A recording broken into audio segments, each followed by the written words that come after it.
Hello friends, எல்லாருக்கும் வணக்கம். Welcome back to homely princess channel. இன்னைக்கு நம்ம சேனல்ல என்னோட ஸ்டைல்ல நான் எப்படி வந்து சப்பாத்தி எவ்வளோ சாஃப்ட்டா ஃப்ளஃபியா செய்வேன்றதை பத்தி தான் உங்களுக்கு நான் இந்த வீடியோல காமிக்க போறேன்.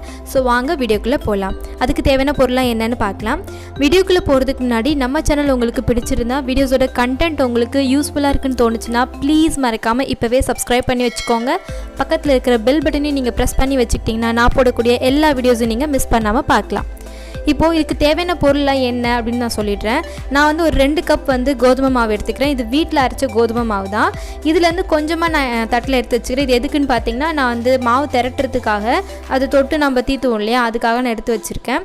ஸோ இப்போ இதில் வந்து நம்ம வந்து லைட்டாக வந்து உப்பு ஆட் பண்ணிக்கலாம். இதுக்கு தேவையான நான் ஒரு ஸ்பூன் ஆட் பண்ணிக்கிறேன். அப்புறம் அதே அளவில் நான் வந்து சர்க்கரையும் ஆட் பண்ணிக்கிறேன். சர்க்கரை வந்து எதுக்கு பார்த்திங்கன்னா கொஞ்சம் கலர் கொடுக்கும், அப்புறம் டேஸ்ட்டும் கொஞ்சம் நல்லாயிருக்கும். நம்ம குருமாவோடையோ இல்லை ஏதாச்சும் வந்து சைட் டிஷ் வந்து தொட்டு சாப்பிடும்போது அந்த டேஸ்ட்டை கொஞ்சம் என்ஹான்ஸ் பண்ணி காமிக்கும். அதுக்கப்புறம் நான் சுடு தண்ணி வந்து ஊற்றுறதில்ல பிசைகிறதுக்காக. நம்ம நார்மலாக தண்ணி ஊற்றலாம், பட் சுடு தண்ணி ஊற்றி கொஞ்சம் பிசையும் போது சாஃப்டாக வரும். இது நான் வந்து இப்படி தான் பண்ணுவேன். நல்லா வந்து கை விட்டு நல்லா பிசைஞ்சுக்கோங்க.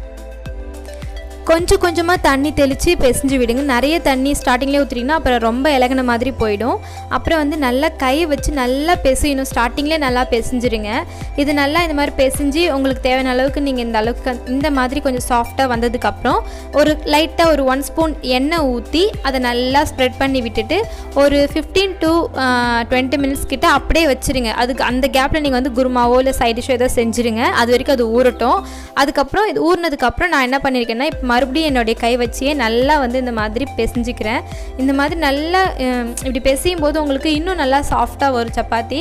இதை நான் கொஞ்சம் கொஞ்சமாக வந்து என்னோடய சைஸுக்கு, அதாவது தேவையான அளவுக்கு நான் வந்து இந்த மாதிரி ரவுண்டாக செஞ்சு வச்சுக்கிறேன். இப்போ நான் வீடியோக்காக நான் 2 மட்டும் செஞ்சு காமிக்கிறேன். ஸோ இப்போ பேனை நல்லா ஹீட் பண்ணிவிட்டு நான் 2 பக்கமும் கொஞ்சம் வந்து கலர் வர அளவுக்கு 2 பக்கமே நான் திருப்பி போட்டிருக்கேன். அப்படி ஆனதுக்கப்புறமா நீங்கள் இந்த மாதிரி ஒரு சாஃப்ட் ஒரு காட்டன் துணி வச்சு, ஒரு ஒயிட் கலர் காட்டன் துணியாக இருந்தால் ஓகே, நான் இந்த மாதிரி துணி எடுத்திருக்கேன். இதுவும் காட்டன் துணி தான். இந்த மாதிரி வச்சு லைட்டாக ப்ரெஸ் பண்ணுங்கள். அப்படி ப்ரெஸ் பண்ணும்போது அந்த ஹீட்டில் நல்லா உப்பி வரும்.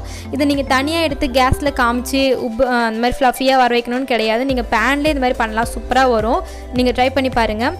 இந்த மாதிரி மேலே வந்து அந்த பபுளாக வருது பார்த்தீங்களா, இந்த மாதிரி வந்ததுக்கு அப்புறம் தான் நீங்கள் இன்னொரு பக்கம் திருப்பி போடணும். அப்புறமா 3ஆவது தடவை திருப்பி போடும்போது இந்த மாதிரி துணி வச்சு நீங்கள் அழுத்துனீங்கன்னா அந்த ஹீட்டில் நல்லா உப்பி நல்லா சாஃப்டாக ஒரு சப்பாத்தி. நீங்கள் இதை ட்ரை பண்ணி பாருங்கள். நான் வந்து இன்றைக்கி என்ன பண்ணியிருக்கேன்னு பார்த்தீங்கன்னா சன்னா மசாலா தான் செஞ்சேன். நான் அதை வந்து என்னோடய குழந்தைக்கு நான் அதில் வெறும் சன்னா ஆட் பண்ணாமல் கொஞ்சம் உருளைக்கிழங்கும் சேர்த்து ஆட் பண்ணி நான் வந்து இன்றைக்கி குருமா வச்சுருக்கேன், சன்னா குருமா வச்சுருக்கேன். எவ்வளோ சாஃப்டாக வந்திருக்கு பாருங்கள். ஒரு கையால் பிச்சிடலாம். நல்லா வந்து ஹார்டெல்லாம் இருக்காது. நீங்கள் ட்ரை பண்ணி பாருங்கள். இந்த மெத்தடில் ட்ரை பண்ணி பாருங்கள். நீங்கள் தண்ணிக்கு பதிலாக நான் பால் கூட, காய்ச்சின பால் கூட ஆட் பண்ணலாம். அதுவுமே இன்னும் நல்லாயிருக்கும். அதுலேயும் நீங்கள் செஞ்சு பார்க்கலாம். பாருங்கள், ஒரு விரலாலே பிச்சிடலாம். அந்த அளவுக்கு சாஃப்டாக இருக்குது. ஸோ நான் சன்னா மசாலா செஞ்சேன் இல்லையா, நான் அதை வந்து இந்த சப்பாத்தி கூட சர்வ் பண்ணி என்னோடய குழந்தைக்கு நான் ஊட்டி விட்டுட்டேன்.